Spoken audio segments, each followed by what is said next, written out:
Welcome back to another technical video. Today I'll be going through your questions, answering them and hopefully finding that solution that you're looking for.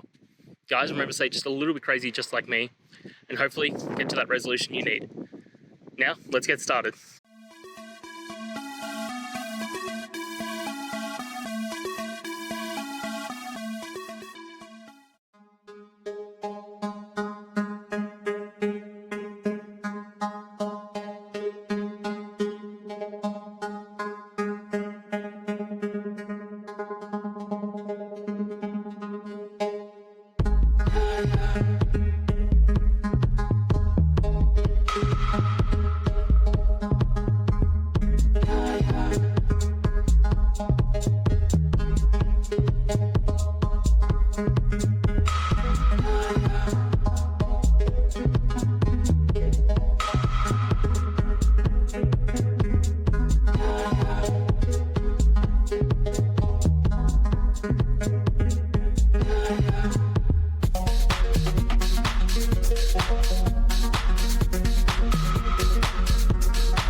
And that's it. I hope you found the solution that you're looking for.